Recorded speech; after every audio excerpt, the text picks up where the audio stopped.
Are we good? Am I allowed to make a video? Hello, my friends and fellow VEDSies. It is day 7 of VEDS. Already. Oh my god. When possible, I like to have the 7th be my first response day, because then it means I always have a full week's worth of stuff to respond to, or close to it if I film ahead of schedule. I say that, and yet I decided I'm going to use today to respond to something from last VEDS. There are a variety of reasons for this, not the least of which being that I am personally trying to avoid having more clones enter this VEDS, because we have so many clones and it is wonderful, but also I do not have the time or energy to fight clones, and I technically have one. Technically, maybe. I don't know if that video counts as canon characters. And also because James gave me a challenge last year that I really wanted to do and then just didn't have the time to do it. And so I figured all's fair in love and VEDS. I'm gonna just do it this year. Now, James's original challenge was for me to come up with how I would make a specific part of a Disney park based off of a specific property. So like, what would Beauty and the Beast land look like? Or what would High School Musical Town be? I'm not going to go down that rabbit hole. But I don't love property-specific park areas. I think that in order for a property-specific park area to work, the thing has to be so ubiquitous that it justifies itself. And I think that Disney has already used up all these super ubiquitous properties. And so then I got to brainstorming, what would I want a themed land that referenced properties but wasn't specifically one property that could have multiple to be like?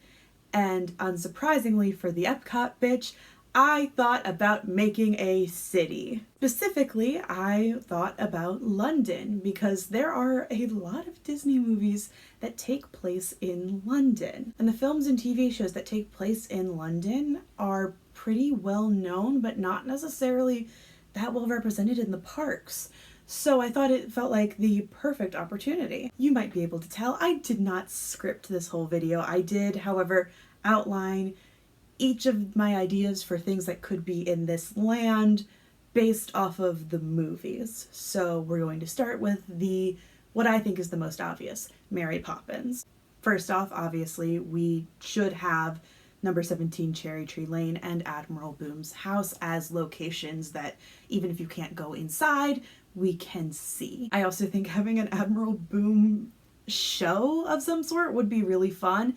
You know, just chiming the hour or every few hours with the cannon, I think would be a really fun way of giving the land some personality. Also, the ride speaks for itself.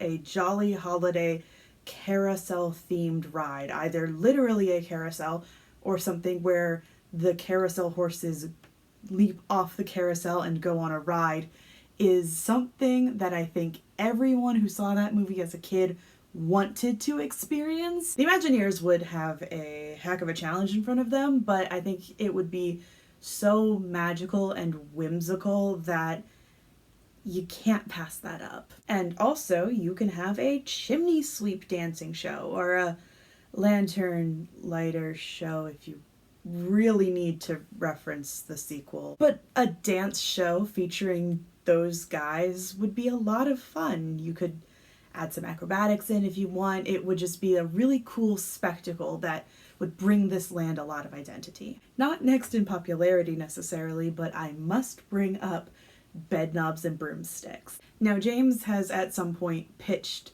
a Bedknobs and Broomsticks themed magic show as a Disney attraction, and I'm 100% stealing that. It doesn't matter if it is good magic in line with Miss Price or disastrous magic in the line of Mr. Brown.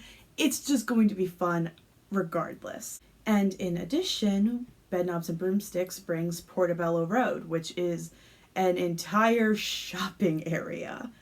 This gives Disney an excuse to have a stretch of path that is just cute shops with interesting merch.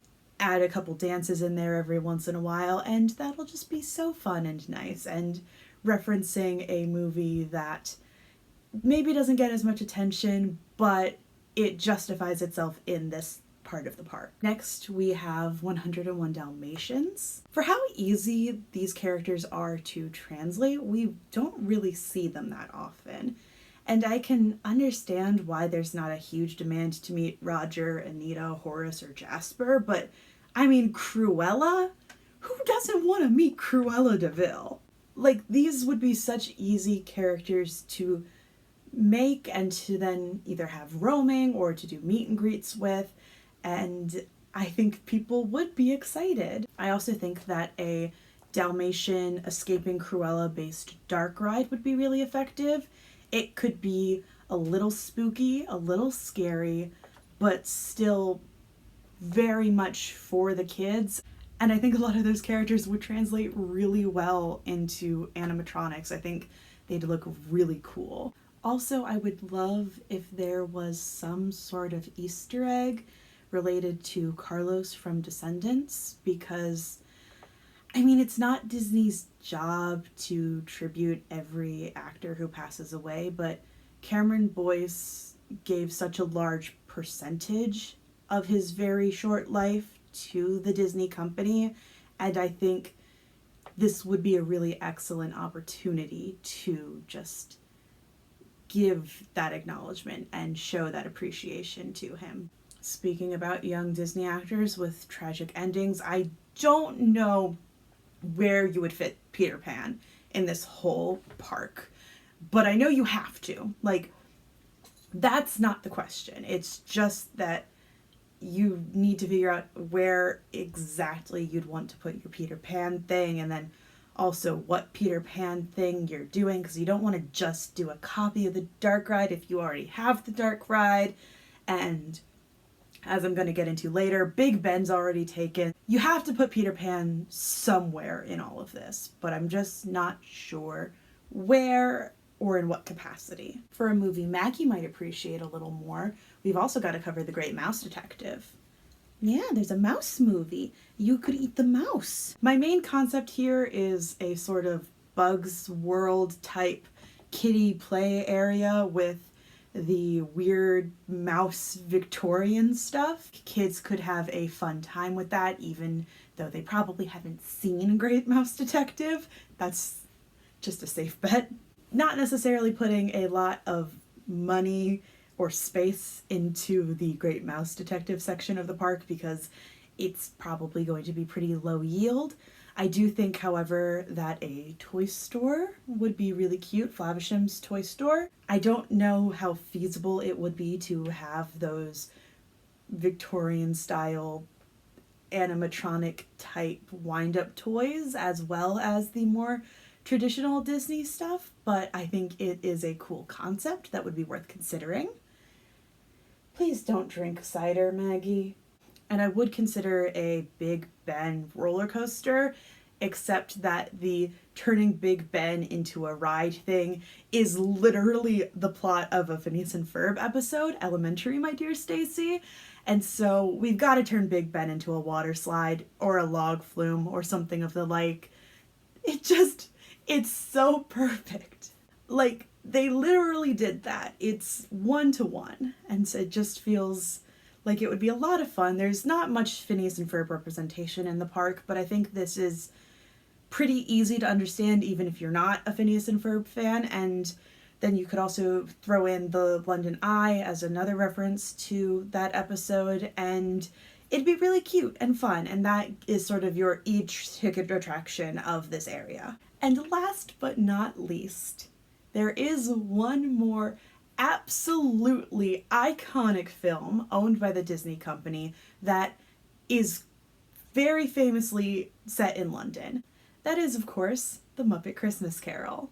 Now, they've tried to do Muppet Park stuff, and it has been a bit of a challenge because either you have to have full body Muppets, which is challenging because a lot of the main cast are, you know, not the tallest. There's also the issue that a Muppet is a star of the stage and screen. They are really not built to be out in the Florida or California sun. However, I think making them seasonal fixes that. They're only going to be out for a couple months, and so they're not going to get that sun damage, and they also can be hanging out of windows like so many of the Muppets in Muppet Christmas Carol are doing. You can also have walk around extra types for this. The costumes in Muppet Christmas Carol are just absolutely gorgeous and shockingly accurate. So having some of these type of Dickensian Victorian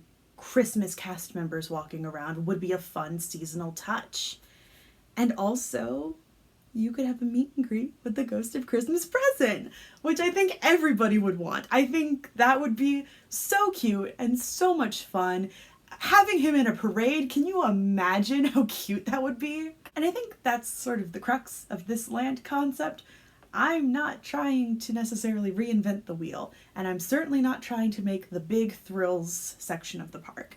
This is cute. This is fun. This is something that families and people who aren't super into roller coasters and people who like the older, less celebrated properties can enjoy and have a chill time. I'm not going to try and throw shade at Disney for what they have done with the parks, because a lot of these decisions do make sense on a certain level, but I will say that a lot of my favorite parts of visiting the park have been the chiller experiences.